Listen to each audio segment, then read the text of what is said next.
ꯑꯍꯥꯟꯕꯗ ꯃꯔꯨꯑꯣꯏꯕ ꯄꯥꯎ ꯀꯨꯀꯤ ꯖꯣ MLA ꯇꯔꯥ ꯁꯔꯨꯛ ꯌꯥꯗꯅ 12 ꯁꯨꯕ ꯃꯅꯤꯄꯨꯔ ꯂꯦꯖꯤꯁꯂꯦꯇꯤꯚ ꯑꯦꯁꯦꯝꯕ꯭ꯂꯤꯒꯤ 3 ꯁꯨꯕ ꯅꯣꯡꯖꯨ ꯃꯤꯐꯝ ꯍꯧꯈ꯭ꯔꯦ꯫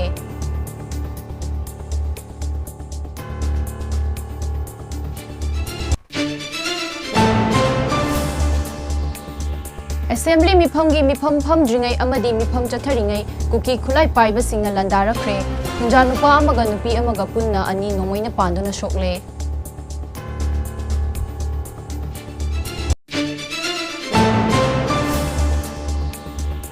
ꯑꯃꯗꯤ ꯑꯣꯄꯔꯦꯁꯟ ꯆꯠꯊꯗꯨꯅ ꯅꯣꯡꯃꯩ 6 ꯃꯔꯨ 5 ꯑꯃꯗꯤ ꯇꯣꯉꯥꯟꯕ ꯂꯥꯜꯍꯧꯕ ꯂꯨꯞꯁꯤꯡꯒꯤ ꯂꯥꯟꯃꯤ 3 ꯐꯥꯒꯠꯈ꯭ꯔꯦ꯫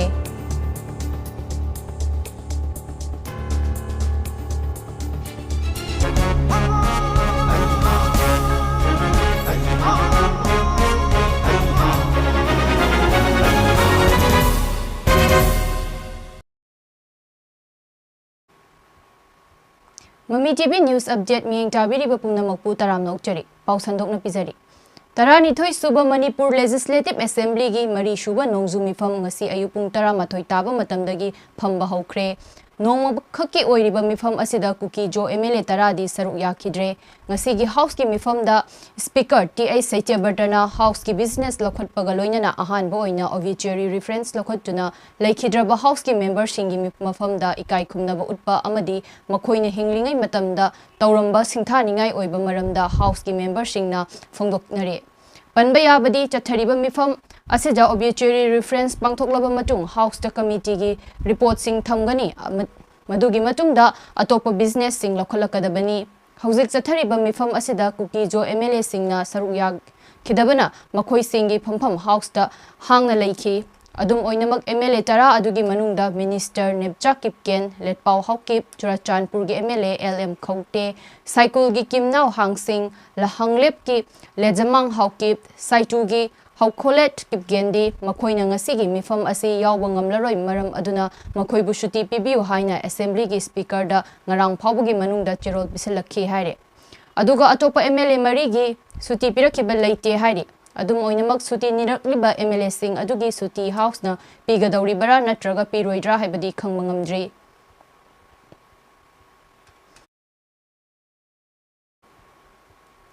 Assembly mifam phamgadaba pung kharatamak watlingai amadi mifam chatharingai Kuki khulai paibasingna nongmai kapsinduna landarakpadagi thodokta mioi ani nongmai maruna panduna sokle Hariba thodok asi ngasi ayupung 3:30 rom taba matamda Bisnupur district ki manung chanba Naran Sena maning lekai da thokhibani nongmaina panduna soklaba mioi adugi maming Salam Jotin chahi 38 apokpa tomba kawi mahaki yet thangba lengjumda nongmai maru amana panbadagi ahanba oina Bisnupur district hospital da laikan naramlaba matung makhatana North AOC da leiba Ras Medicity da puraktuna laikanari hauzik phawbagi oina di thoina khudong thiningai oidre haire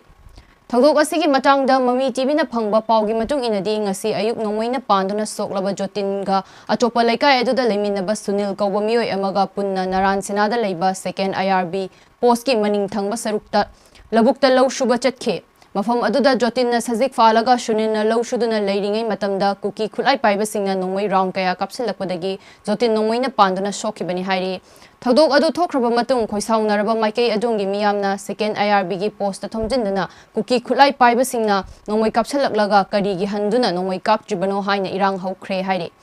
miyamgi irang adu Bisnupur district police ki kangbu laktuna laksinaba hotnari hairi Panba yabadi ngarang numidang pung 9:30 rom taba matamda su Kuki khulai paiba singna torbung mayai leikai hairaga sukhangnaba torbung sabalda nongmai kapsilakpadagi mafam aduda ngak seliba 13 suba Kiman regiment amadi khun ngakpa khunja singna handuna maikei ani makta pung amarom chupna khut thokna kibani adumoinamak maikei ani makta asok apandi yaukhiba leite hairi hauzik pung 12:19 rom taba matamda su Naran Sena maning lekai da Kuki khulai paiba singna amuk hana nongmai kapsilakpadagi maikei ani makta akanba maongda khut thoknari hairi Kuki singna kapsilakhiba nongmai maruna panbada khunja nupi amasu nongmai maruna panduna sokle hairi soklaba mioi adugi chapchaba masak mamingdi khangba ngamdri ngarang nungdang pung 9:30 dai da ko karogi khogi ka turbung ni sabal lekai da ko mayai sabal lekai da मोगी कोई cookie ललहोब कंगुना नुमई round तरा मु कापे अदु कोई खुन ngakpa volunteer na ko खुन ngakpa volunteer na नुमई हल्ला कापदा कोई उमोन जिमेना मोई कैप्चर अनि थाचिल लेरगा आसी तौ मसी मोगी मिशन की टाइप ता हाय तारे मोइना कापकपददी ओनसेल मोरोमददी खुद हंदरे अदुगा खोरोमने हेक संगुरगना मोइना थक मौंगदा लेरे अदुगा ngasiगी ayuki paungnamu ayuki pung 6 makhai daida tonglo naran sena maningda leiba khogi lau chatpa kangu haitare lau kaba moi ani amana jotin hoi chahi 38 ko apokpa kero tomba hoi hoi ado mabani adagi haisnam sunin mabani adu like mapana sanop haisnam ibo bisa liat ore ko mabani se lau hida kap chatpada nomai makon tarak padi suninna lawi makha da pak thar le de suninna pak tharo haibada corona jotinna mana khangboi la koi ki boi la koi sen bada mai lingjum da pan baneba adagi hojik se mayam gi mop sagal padi volunteer kai loina hojik se haigat pada sikanguna thingdana खोगी मरक्ता अन्य मैकई अनि सि मरक्ता कितन चयनबा सिक regiment थिंगी जगदा वाइ जगादनो मथक्ता चिंखोंदा चिंखोंसे जगा जे हाइगे चिंखोंसे मोय Narayan मनिंग high तारे Narayan चिंखों अदुम high तारे अदाइदा अको second IRB की पोस्ट सु लेब्रो लई सेकेंड आईआरबी ने स्टेट फोर्स पुलप काखलगा चटपदा नि सिक रेजिमेंट थिंगिसे होय अदुगा खोगी इमा बेन मैम हौरे सोइदु तौदा मोयना हजिक सिक कंगुना मु हारिसिना हजिकसे अन्ना कलन खोई सोमदगी मैतई volunteer कंगुना लौ काबदी काखलकनो हाय अदुगा सोमदगी मु हेक कारपदा नोइना हेक नोमै कापा होदि खुद थानी हारे अदुगा सिंगमी इसिल नाउ सिंगना हेक कापकवनदि मोय खुद हंदि अदुना पुरा मोगी मोगी मिसंग संगे सिदि अदुम सुम फमनेबा हौज बोदि करम फिल्म लेरी हौज ओरि फिल्म से इमा बेन मैम किनेंदा लेरी अदुगा हौज लेरिबा volunteer मोय असोमदगी मु नोमै राउंड 5 6 मु हौज मु काप थरैबा हौज गाइसे पुंग अखोय 10 मखाय दाइ ओइदोरा 10 मखाय दाइदा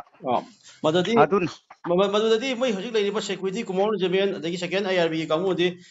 हनब लेब्रो लेते अदुम चयेना लेरि मोयना काखत के हाबा सेकेंड आईआरबी कांगु सु हाइगत के हाबा अदगी खोय मणिपुर की स्टेट फोर्स सु हाइगत के हाबा लोइना केनेन दा हाइगत लेनरी अदुगा हौजिक से याम लुरिबम हौजिक सेंट्रल की लाइव फोर्स कांगु अदु मरुइना हौजिक अदुना मयाम प्रजा मयाम खुन हौरगा थनाबुपी ग नारायण सेनागा ताइनबदा मोय सिक रेजिमेंट कई चथोक चसिन तौदना बाजे केनेन जेसीबी ना हौजिक तौखाय करे जेसीबी तौखाय करेबा थदत खरे हौजिक केनेन की बिशेमपु केनेन नि पादा थनाबुपी ग नारायण सेना थनाबुपी ग नारायण सेनागा फाउनबा केनेन से हौजिक मोय आसिदा गालेता मोय सिक रेजिमेंट एनी सेंट्रल फोर्स से चथोक चसिन तौबनेबा अदु चथोक चसिन तौबदो हौजिक अदु चथोक चसिन तौदनबा साउरबा मयामना करो तौरे हौजिक हौजिक केनेन लोइना जेसीबी लनाई तौरकांद जेसीबी तौर केनेन थतत करे हौजिक कयामु फुट कयामु फिट यामद्रबदा फिट 10 दगी तारो 10 कुन मु हाय तारे मोय गडी लानबा यादनबा ओके होय फरे फुंगोदि मखा ताबा पाउ मखा ताबा पाउ अमु आई हाय जरके होय thank you Security Force na lokalakiba seksin tharangi saruk ama oina hokiba pungkun marigi manungda Imphal West East Bisnupur Thobal amadi Kakchingi tongan ba mafam singda paksan operation chathakre operation adugi saruk ama oina Imphal East amadi Bisnupur district ta chathakiba operation da tongan ba nomoi macha taruk ka payari ba maru manga fagat pangamle haina Manipur Police Control Room dagi thadorok cherol amana hairi Cherol aduna makha taribadi ngarang tongan ba mafam singdagi RPF PLA gi lanmi ama NSN IM gi lanmi ama KCP lamyan bakhuman gi OWG gi su phagatpa ngamkhi loinana tongan ba mafam chamaga kunga mapanda hangliba checkpost singdagi lo chugai ba mioi lising ani ga kunga taret su phagat khre haire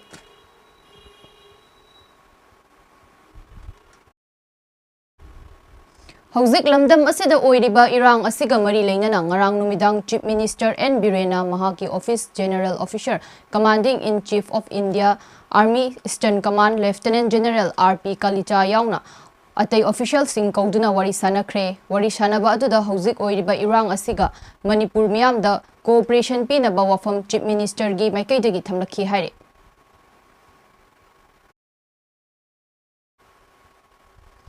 Hauzik Sathariba Taranithoi Suba Manipur Legislative Assembly gi Mari Shuba Session da Manipur gi Akpunba Saktam Chugainaba Hotnariba Lamhen Chuhenba Kuki terrorist singbu maru fangna muthatnaba akaknaba matam ama warep lauduna miyam da lauthopiu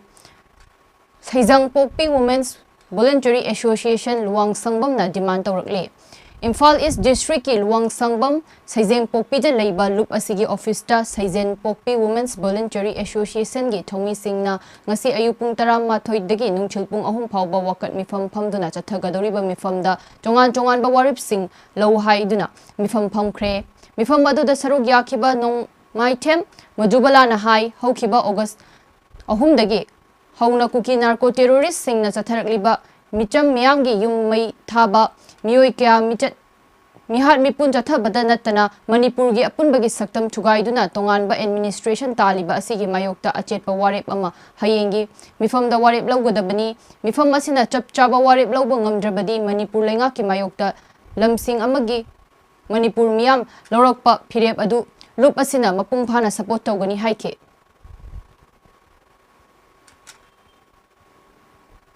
Aroibada maroiba pa amuka hana pizari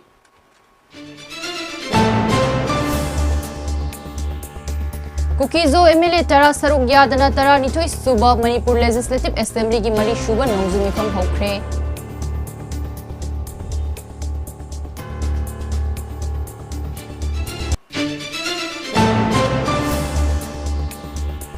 Assembly mifam gi mafam phamdringai amadi mifam chatharingai kuki khulai paiba singna landara khre kunja nupa amaga nupi amaga punna ani nongmoina panduna shokle Nongmai taruk maru manga amadi tongan wala lalhong loop singi lani mari fagat khre